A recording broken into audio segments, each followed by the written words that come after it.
ce 4 décembre. Je viens d'arriver ici au front de mer Saint-Paul. Et on voit donc là-bas au fond les chapiteaux qui ont été montés. Alors évidemment c'est toujours pas simple de trouver une place.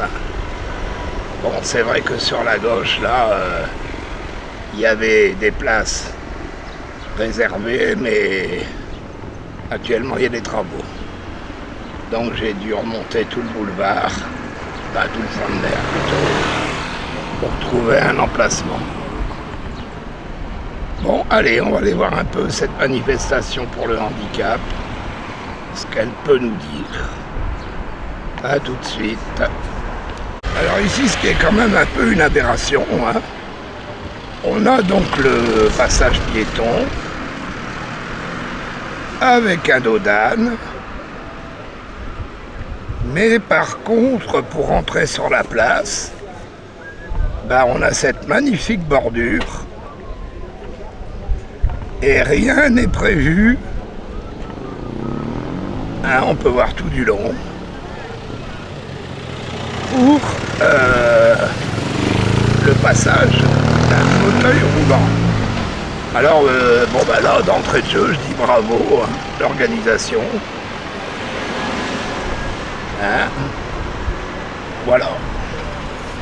Voilà ce qu'on nous réserve. Et les chapiteaux sont juste là derrière. Maintenant, reste à parcourir encore 150 à 200 mètres pour espérer arriver sur la place. Bravo.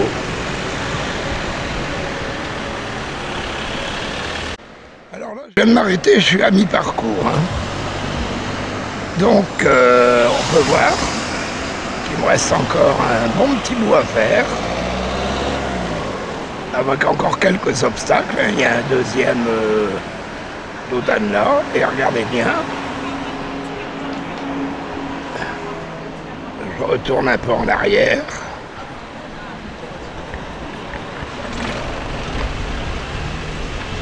Et voilà ce qui a été parcouru. Donc j'étais derrière la voiture, imaginez. Alors formidable. Un peu de sport, ça fait du bien quand on est en fauteuil roulant, vous avez remarqué. Voilà, on va terminer, on va continuer. Si on s'est arrêté, il y a un garçon charmant qui m'aide à accéder à la place. Et voilà la barrière qui est posée à l'entrée. Alors moi je veux bien qu'on fasse une manifestation pour les gens handicapés, mais d'un autre côté, si les fauteuils roulants ne peuvent pas y accéder, je comprends pas trop. Voilà, c'est un coup de gueule, je sais, mais tant pis. J'arrive à l'entrée, je suis sur la première petite placette. Alors apparemment il y a un bureau, là il y a un guichet, c'est pas quoi. Et si vous regardez bien, alors la place dispose de toilettes publiques. Il y a 3 camionnettes garées. Et évidemment, il y a des emplacements mobilité réduite. Mais, comme vous pouvez le voir, la barrière obstrue l'entrée. Alors je me pose quand même pas mal de questions. Bon, déjà je remercie le jeune homme qu'on aperçoit ici avec le pantalon blanc, de m'avoir permis d'accéder à la place. Alors là, je viens d'arriver dans l'espace où tous les exposants sont là. Alors en fait, c'est constitué un peu en forme d'amphithéâtre. Et ce qui est relativement bien fait, au moins une chose qui est bien faite, c'est qu'il y a des petits panonceaux là comme ça qui globalisent les actions de chaque stand.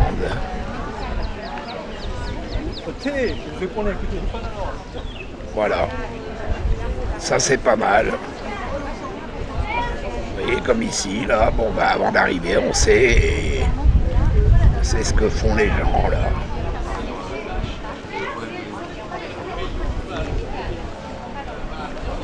Ici aussi. Alors là, c'est un espace caravane santé. Hein. Et on va aller voir un peu plus loin.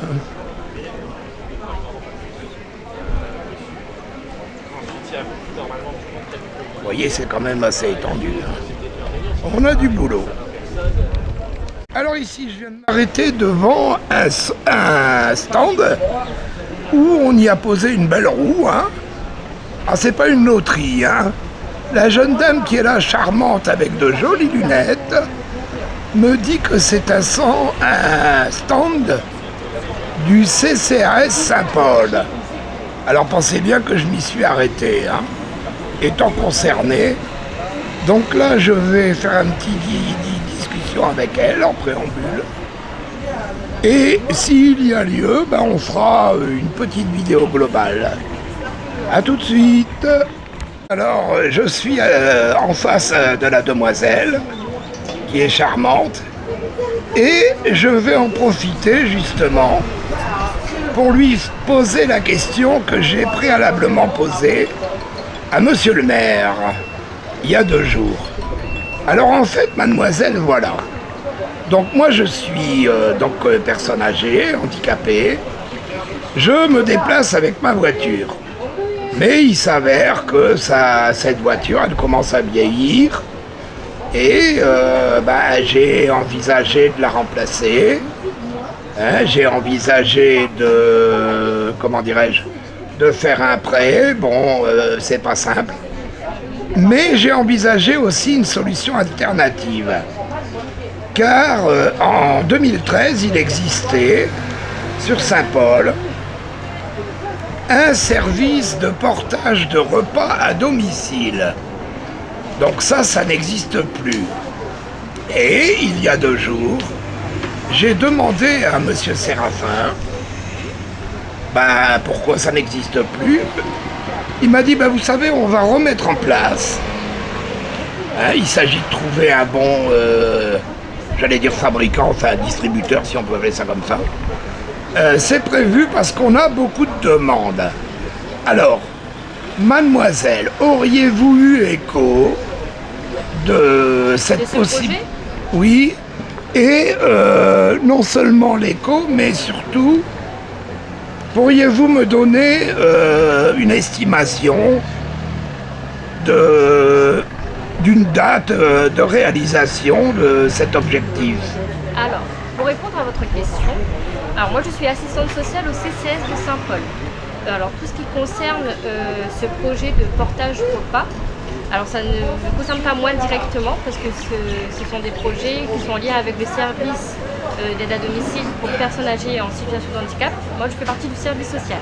Donc je ne pourrais pas vous donner de date approximative de quand est-ce que ce projet va voir le jour, mais c'est un projet qui fait énormément écho au CCS et qui va reprendre. Mais il faut d'abord que ce soit bien carré, bien ficelé, mais c'est pas moi qui gère ce projet-là malheureusement. Je ne pourrais pas répondre à cette question. D'accord. Bon. Eh bien déjà, je vous remercie, ça met un peu de lumière à mes espérances. Qu'est-ce que je pourrais vous demander d'autre? Pensez-vous que cette manifestation d'aujourd'hui puisse porter les résultats espérés en globalité? Après cette journée-là, c'est la journée pour l'handicap. Donc le but de cette journée-là, c'était vraiment de mettre des partenaires qui ont un lien avec cette thématique. Donc nous, pour le CCAS, nous, ça serait par rapport à l'accès au droit. Parce qu'on a un service d'aide légale, où là, on peut faire les demandes d'instruction de dossiers d'MDPH, d'aide à domicile, des choses comme ça. D'accord. C'est vraiment de l'information, informer les personnes en situation de handicap. D'accord, eh ben, écoutez... Qu'est-ce qui existe en fait pour pouvoir les aider, les accompagner. Donc il y a différents stands que vous pourrez aller voir et poser des questions. D'accord, eh ben, je vais vous poser après, mais en privé. une question concernant la PCH. Ah, Parce que j'ai une petite ambiguïté avec eux. Hein, bon, je vais pas en parler là maintenant. Oui. Mais voilà, Ça, je transmets pour ceux qui vont regarder la vidéo. Si vous avez des petites ambiguïtés comme ça avec la MDPH ou autre, eh ben, profitez de ces instants pour pouvoir clarifier, enfin tenter de clarifier votre problème.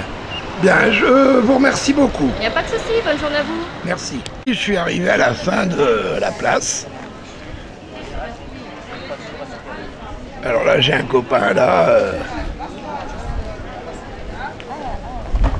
qui est là avec madame. Et comme vous le voyez, ben, il y a encore quelques stands.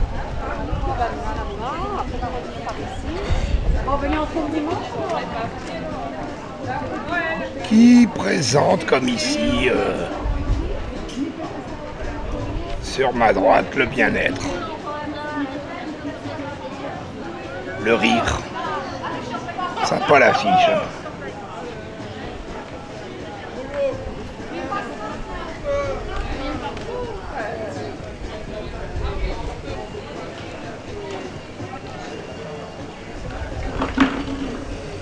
Voilà, donc là, de ce côté-là, hein, c'est l'entrée.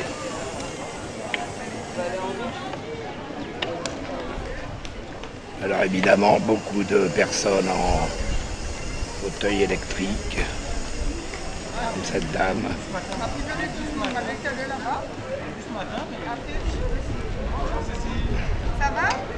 Et je ne sais pas comment elle a fait pour rentrer, mais bon. Tout est possible. Alors ici, je me suis arrêté devant le stand des secouristes. Et comme vous le voyez, madame est là, en faction. Et je vais lui poser une question un peu inédite. Alors, chère madame, bonjour. Bonjour, monsieur. Alors d'abord, je voudrais vous demander, parce que j'ai un petit-neveu dans la famille, à qui je souhaiterais qu'il apprenne le secourisme. À quel âge peut-on démarrer donc une formation? Alors, le PSC, donc c'est-à-dire premier secours citoyen, c'est à l'âge de 10 ans. À partir de 10 ans, il peut commencer à faire déjà une formation. D'accord, donc à l'âge de 10 ans, il peut commencer. Oui. Voilà, et après, s'il veut en faire un métier? Alors là, à partir de... Ça dépend ce qu'il veut faire comme métier. Soit il est maître nageur sauveteur, soit il veut entrer dans une association de sécurité civile, soit devenir pompier, soit devenir ambulancier ou travailler à l'hôpital, tout ça. D'accord. Donc du PSE1, PSE2. D'accord. Une petite question subsidiaire. Oui. Donc pour entrer en formation, y a-t-il un examen médical à faire avant? Non, du tout. Non, du tout. À partir de 15 ans, il peut faire sa formation. Voilà, alors pour les jeunes qui veulent faire quelque chose d'intéressant, eh bien écoutez, hein, et puis inscrivez-vous. Alors, pourriez-vous me donner un numéro de téléphone, s'il vous plaît? Alors, ce sera... excusez-moi. C'est juste pour qu'ils me répondent après. Il faudra juste envoyer un petit mail. Un mail. Un mail, c'est contact@croixblancheréunion.re et on vous donnera tous les renseignements de ce que vous voulez. D'accord. Vous demandez juste ce que vous souhaiteriez avoir, par exemple, quelle est la prochaine session PSC et ma collègue vous répondra. D'accord, et bien je vous remercie infiniment. Pas de quoi, monsieur. Bonne journée, madame. Merci. Ouais. Oui, mademoiselle, bonjour. Bonjour, alors là on est dans le stand de Handicap Solidaire. Oui. L'association, c'est une association qui accompagne les personnes en situation de handicap et éventuellement leurs familles dans le but de les accompagner moralement, car souvent on préfère accompagner les personnes en situation de handicap physiquement, mais on ne va pas rechercher ce qu'ils ressentent à l'intérieur. D'accord. Et c'est pour ça qu'aujourd'hui on expose des livres, des toupies, car c'est une manière d'extérioriser. Par exemple, les livres de Monsieur Madame, c'est des livres avec... Alors elle tente de nous expliquer que ces petits livres, qui ont des thèmes bien spécifiques, hein, je vais m'approcher après, peuvent aider les personnes handicapées à récupérer un moral et surtout s'occuper en fait. Hein. Voilà. Ben, je te remercie, t'es bien gentil, t'es bien jolie. Et il faut continuer dans cette optique. Et maintenant, on va passer à l'accompagnatrice, la dame. Bonjour. Bonjour, jeune dame. Alors, certains d'entre vous la connaissent. Alors, moi, c'est Denise, la présidente de l'association Handicap Solidaire, qui milite en faveur du handicap invisible, principalement, le handicap psychique également, mais pas que, tout type de handicap. Et c'est vrai que là, justement, moi, je m'amuse depuis tout à l'heure à jouer avec ces pupilles, parce que l'objectif aussi, à travers le jeu JEU, c'est de dire que lorsque le handicap arrive, on est souvent déboussolé. Et le jeu JEU nous permet à reconstruire ce fameux jeu JE. Et on a un artisan avec nous qui les fabrique. On a eu le plaisir de le rencontrer hier à l'écolieu qu'il est en train de mettre en place dans les Hauts-de-Sainte-Suzanne. Et on souhaiterait, nous, en termes de projet, c'est de collaborer avec lui et créer, c'est ce qu'on a appelé des tickets-bulles, des bulles où on pourrait venir se reconnecter avec soi-même pour aller mieux, pour ensuite s'ouvrir vers les autres, se socialiser. Donc ce serait là un projet principalement axé sur le bien-être, la santé mentale, pour permettre aux personnes en situation de handicap d'évoluer vers un processus de résilience. Alors, si j'ai bien compris, donc le jeu, comme vous dites, JE et le jeu JEU. Alors, je vais me permettre de faire un petit balayage sur le stand de toutes ces petites choses. Alors, on a vu les toupies, hein, je les ai pris. Mais ce qui m'interroge, ce sont les petits livres.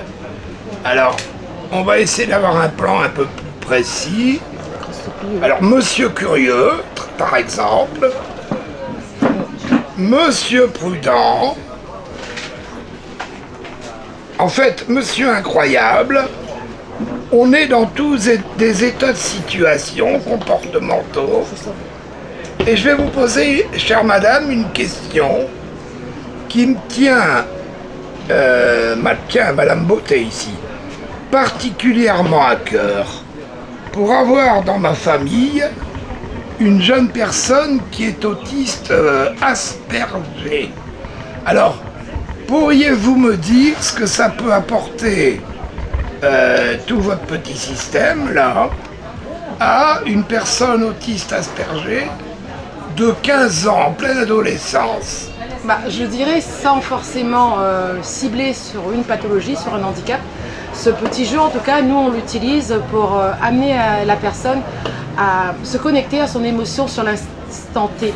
À l'instant T, on va lui dire, et tout à l'heure, moi-même j'ai fait ce jeu, à l'instant T, comment je me ressens.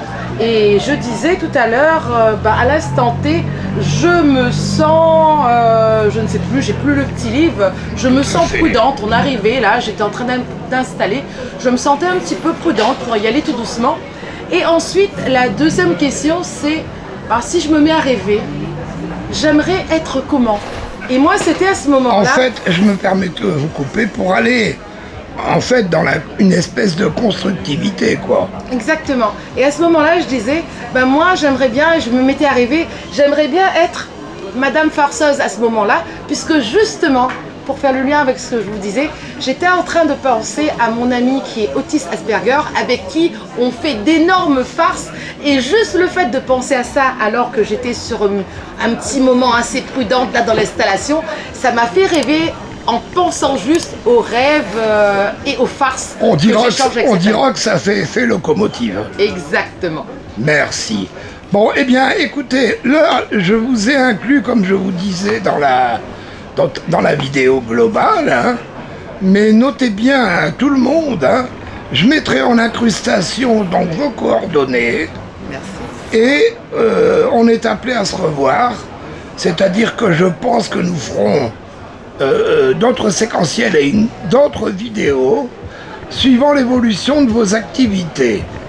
Cela dit, je vous remercie bien et autant d'enthousiasme que de succès. Merci beaucoup. Merci à vous.